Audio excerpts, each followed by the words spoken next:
Hello everyone, Charcoal here.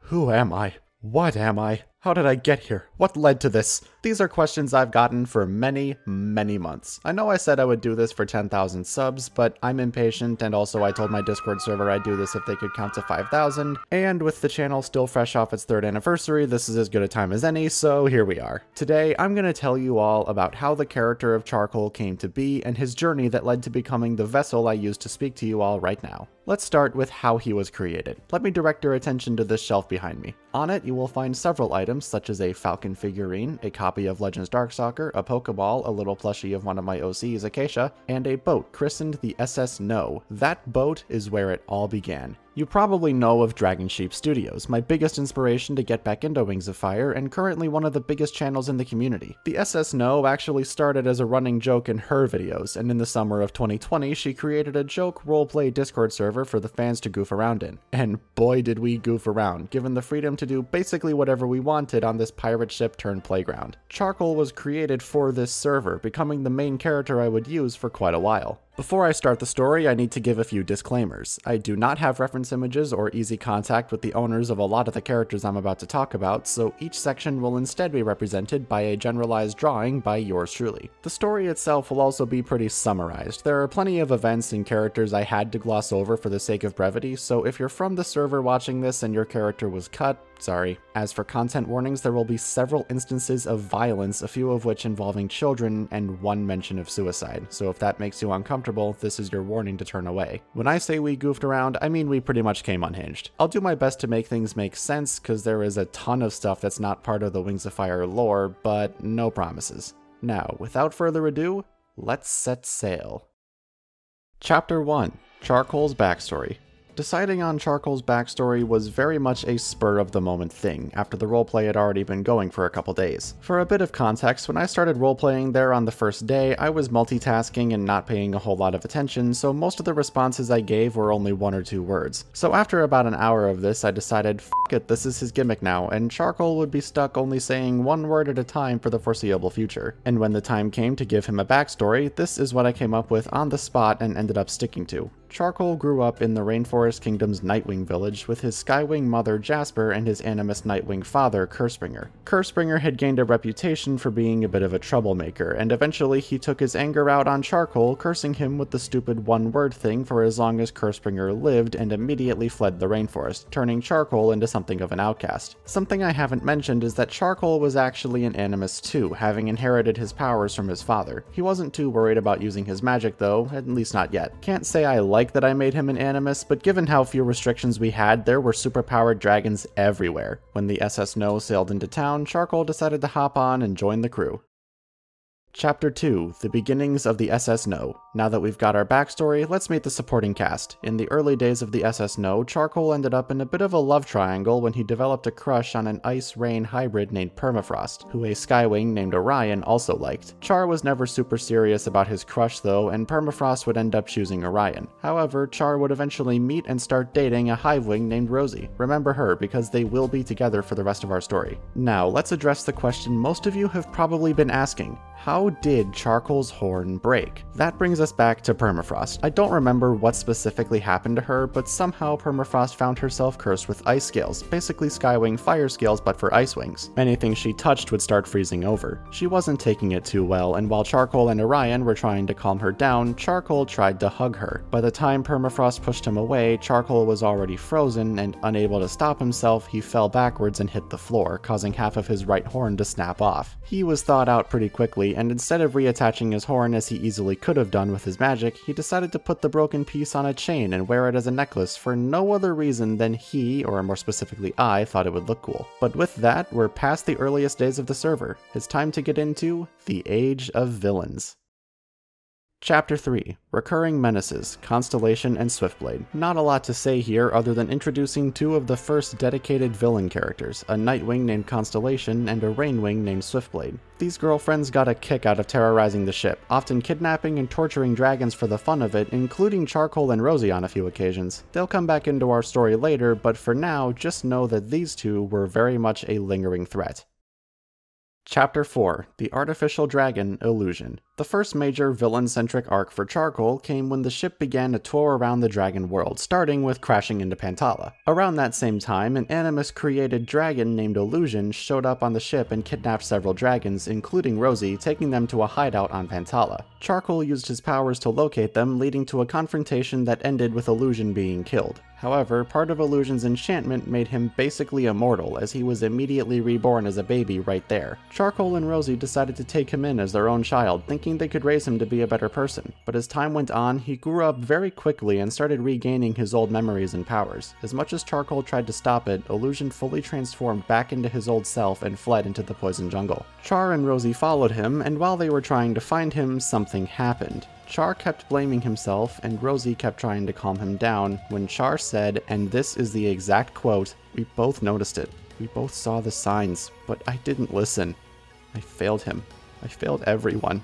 Charcoal spoke in a full sentence for the first time in who knows how long. This, of course, meant his father, Cursebringer, was dead, causing the curse to disappear, but I never actually thought of how or why. If it isn't clear at this point, I'm not exactly a great storyteller. But after that, they caught up to Illusion, and Illusion reveals that every time he dies, he will always be reborn with the same evil intentions, no matter how much he wants to stop it. The only way he can break the cycle and be reborn as a new person is to take his own life, and after a heavy conversation, he does. The resulting dragonette was a little girl named Starry Night, who would become Char and Rosie's adopted daughter from that point on. After that ordeal was done, the SS No left Pantala and began crossing the ocean to Pyria. Chapter 5. Hidden Ties, Princess Skyburn. At this point, the ship's tour of Pyria was in full swing. During our stop in the Sky Kingdom, a Skywing princess named Skyburn kidnapped several children on the ship, one of whom being Starry Night. It's at this point that we more or less decided when this roleplay took place, several decades after the main Wings of Fire books. This is because Skyburn was a full-grown middle-aged adult and Prince Cliff's daughter, the same Prince Cliff we met as a child in Book 8, Escaping Peril. Point is, Charcoal joined the rescue party. Skyburn was keeping the children in a cave within the mountains and was hidden behind a wall, so none of the rescuers actually saw her. On their way out, Char used his magic to collapse part of the cave and kill Skyburn, but that wasn't the last he'd hear from her. Me and the players for Skyburn and one other character got to talking and decided to pull a little retcon/plot twist. After a series of ominous visions involving himself, Skyburn, and oddly enough Orion, Char went back to the mountain to locate Skyburn's body. And when he found it, we realized he was looking at Jasper, his own mother, and he had killed her. And yes, this does mean Charcoal was now canonically descended from Queen Scarlet. He had a few moments of anguish, but for some reason I didn't have him dwell on it for very long. Char took his mother's body to the top of the mountain and wrapped her in silk as per Skywing tradition. But he wanted to know what Orion had to do with all of this since he had been in the visions too. He told Orion about what happened and brought him back to the body where Skyburn's ghost appeared before them to explain everything. Skyburn had been a murderous kidnapper for a while, but after having Orion's egg and handing it off to another family, she fled the Sky Kingdom and went to the rainforest, where she took on the name Jasper, met Cursebringer, and had Charcoal. She had been content with her new life, but after Charcoal left to join the SS No, she had no one left in the rainforest and fell back into her old ways. Through this, she revealed that she was also Orion's mother, making Charcoal and Orion half-brothers. After saying goodbye, Skyburn's ghost disappeared, and Char and Orion returned to the ship, which left for its next destination.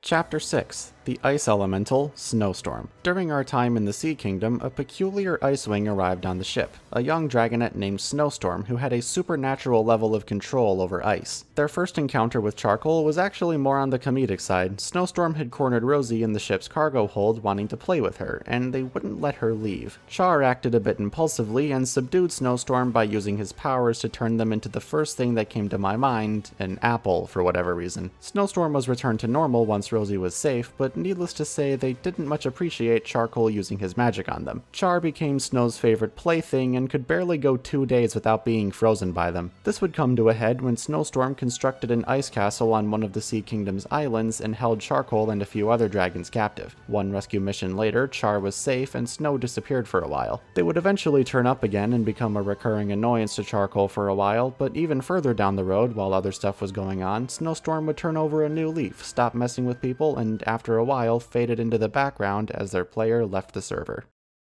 Chapter 7. A Happy Family at Last. In the aftermath of that string of villain antics, several things happened. Orion and Permafrost would leave the ship to go live with Permafrost's family in the Ice Kingdom, and Char would start thinking about doing the same. Before that though, it was time for him and Rosie to finally get married, which somehow hadn't happened yet. It was around this time Starry Night's player would leave the server too, so while Starry would canonically just be there in the background, they had no kids to openly interact with. So they had two, these ones biological, a boy named Carpenter and a girl named Moonsky. Not long after Carp and Moon hatched, Char and Rosie made the decision to follow in their friends' footsteps and leave the ship so their kids could potentially live normal, not as dangerous lives. The next stop on the SS No's tour was the rainforest, so when they arrived, Charcoal and his family would move into Char's childhood home in the Nightwing village, which was now vacant after the deaths of his parents. The SS No would leave the rainforest and continue on its journey without Charcoal, and for a time, this was where his story ended. But he couldn't stay away.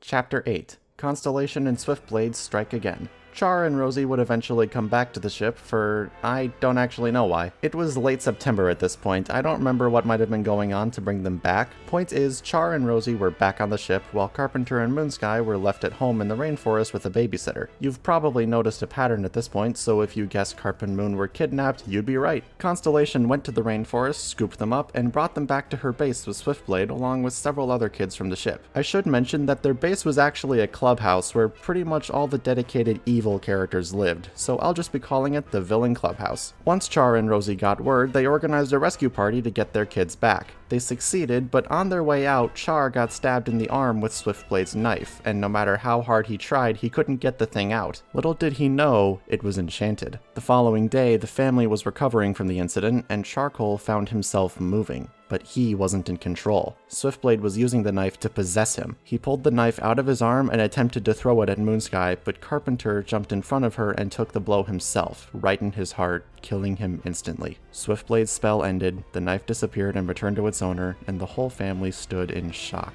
Rosie understood what had happened, but Char bolted out of the room before anyone could say anything. He flew straight to the clubhouse. Swiftblade's player wasn't there for this, so neither was Swiftblade herself, but let's just say Charcoal left Constellation severely injured. But instead of flying back to the ship, he instead flew for the rainforest.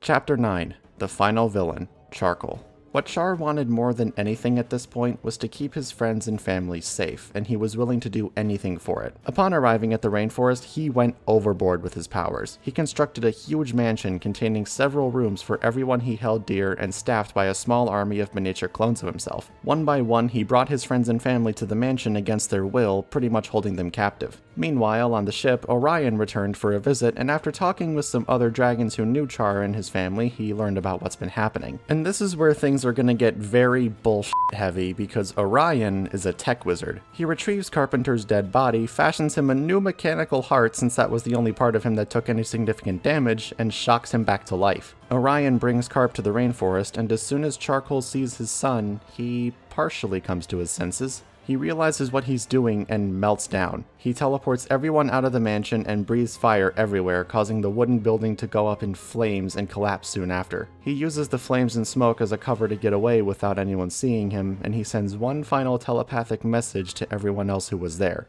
Don't look for me. Chapter 10. The End. Things get a little messy here. After escaping the rainforest, Charcoal went back to the Villain Clubhouse. With Char being desperate, vulnerable, and all around mentally unstable, he was convinced to join them for a while since he felt he had nowhere else to go. But after a few days of that, I kinda realized I had no idea what to do with this plot and didn't want Char to stay a villain. I ended up having him just have another breakdown and go crying back to Rosie and the kids. After some time and plenty of therapy, the family decides to leave the ship again and return to their home in the rainforest, this time for good. And this is where our tale ends. Except not really. They would come back again later, but I'm honestly not a fan of anything that happened with Charcoal after this point. Char himself became really cynical and just not fun to use. Carpenter went through so much that I'm surprised he can still mentally function, and we had plenty of animus magic shenanigans so wacky and convoluted not even I can keep track of it all anymore. So, for all intents and purposes, Charcoal's story ends here, living in the rainforest, happy with his family, and canonically doing this channel in his spare time. No need to continue. So I believe that is the end.